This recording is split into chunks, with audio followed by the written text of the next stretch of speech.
ಶುರು ಮಾಡೋಣ ಸ್ವಾಮಿ ನಮ್ಮ ಆಟನ.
ನಿಜ ಸ್ತುತಿ ಮಾಡೋದಕ್ಕ ಹಾಲು ನೀರ ಭಾರತನ್ನು ಹೇಳೋದಕ್ಕ ಹಾಲು ನೀರ ಭಾರತನ್ನು ಹೇಳೋದಕ್ಕ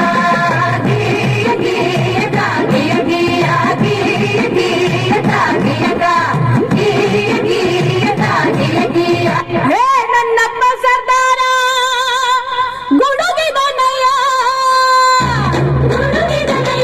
ಸಭೆಯಲ್ಲಿ ನೀನ ಹೇಸಿಗರ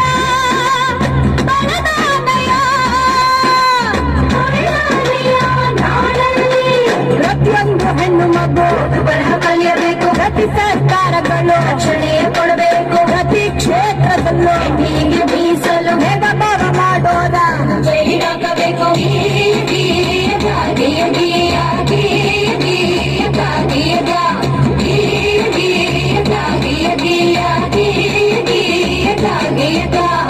ಅದು ಅಲ್ಲದೆ ನನ್ನ ತಂಗಿ ಕೇಳ ಹನ್ನ ಮದರಂಗಿ ಪ್ರತಿಯೊಂದು ಕ್ಷೇತ್ರದಲ್ಲೂ ಹೆಣ್ಣಿಗೆ ರಕ್ಷಣೆ ಇರಬೇಕು.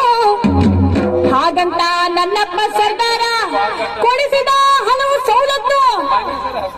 ಪ್ರತಿ ಕಾರ್ಖಾನೆಯಲ್ಲೂ ಶೌಚಾಲಯ, ಪ್ರತಿಯೊಂದು ಕೆಲಸಕ್ಕೂ ಸಮನಾದ ವೇತನ, ಹೆರಿಗೆ ರಜೆಯನ್ನು ತಪ್ಪದೇ ನೀಡಬೇಕು. ಹೆಣ್ಣು ಶಿಶು ಹತ್ಯೆ ಇನ್ನು ಮುಂದೆ ನಿಷಿದ್ಧ. ಹೆಣ್ಣಿನ ಶೋಷಣೆಗೆ ಜೈಲೇಶದ ಸಿದ್ಧ.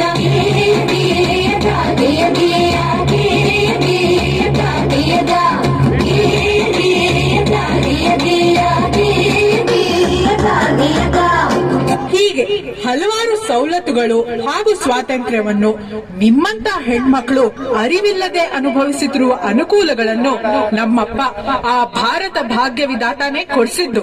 ಹೆಣ್ಣು ಮಕ್ಕಳಿಗೆ ಆಸ್ತಿಯಲ್ಲೂ ಹಾಕುಂಟು. ಗಂಡು ಹೆಣ್ಣು ಎಂಬ ಬೆಳಕಿನಲ್ಲಿ ಎಡೆಯುಂಟು. ಹಳಗೋಯ್ತು ಹಳಕಾಲ ಇದೆ ಹೊಸ ಸುಗ್ಗಿ. ಪ್ರತಿಯೊಬ್ಬ ಪ್ರಜೆಯಿಗ ಇಂದನೋ ಎದೆ ಹಿಗ್ಗಿ. ಪ್ರತಿಯೊಬ್ಬ ಪ್ರಜೆಯಿಗ ಇಂದನೋ ಎದೆ ಹಿಗ್ಗಿ. ಪ್ರತಿಯೊಬ್ಬ ಪ್ರಜೆಯಿಗ ಇಂದನೋ ಎದೆ ಹಿಗ್ಗಿ.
ಭಾರತವನ್ನು ಸಾರ್ವಭೌಮ ಸಾರ್ವಭೌಮ ಸಾರ್ವಭೌಮ ಸಾರ್ವಭೌಮ ಸಮಾಜವಾದಿ ಸಮಾಜವಾದಿ ಭಾರತವನ್ನು ಒಂದು ಭಾರತವನ್ನು ಒಂದು ಜಾತ್ಯತೀತ ಜಾತ್ಯತೀತ ಜಾತ್ಯತೀತ ಜಾತ್ಯತೀತ ಪ್ರಜಾಸತ್ತಾತ್ಮಕ ಪ್ರಜಾಸತ್ತಾತ್ಮಕ ಗಣರಾಜ್ಯವನ್ನಾಗಿ ಗಣರಾಜ್ಯವನ್ನಾಗಿ ರೂಪಿಸುವುದಕ್ಕಾಗಿ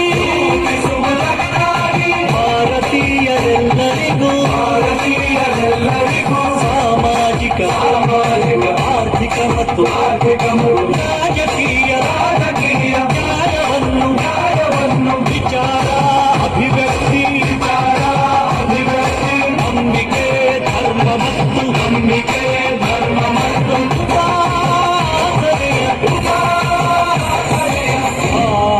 ಸ್ವಾತಂತ್ರ್ಯವನ್ನು ಸ್ವಾತಂತ್ರ್ಯವನ್ನು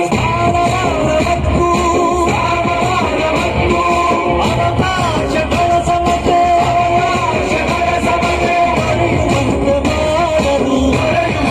ಮಾಡಲು ವ್ಯಕ್ತಿ ಗೌರವ ದೇಶದ ಏಕತೆ ವ್ಯಕ್ತಿ ಗೌರವ ದೇಶದ ಏಕತೆ ಸಮಗ್ರತೆಗಾಗಿ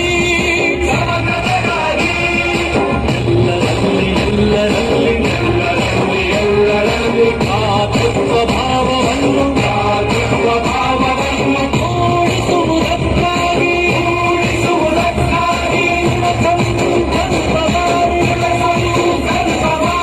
ನಮ್ಮ ಸಂವಿಧಾನ ಸಭೆಯಲ್ಲಿ ನಮ್ಮ ಸಂವಿಧಾನ ಸಭೆಯಲ್ಲಿ 1949 ನವೆಂಬರ್ ತಿಂಗಳ 26ನೇ ದಿನ ಈ ಸಂವಿಧಾನವನ್ನು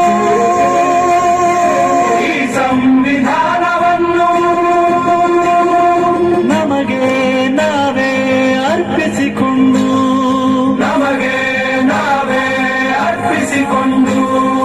ಅಂಗೀಕರಿಸಿ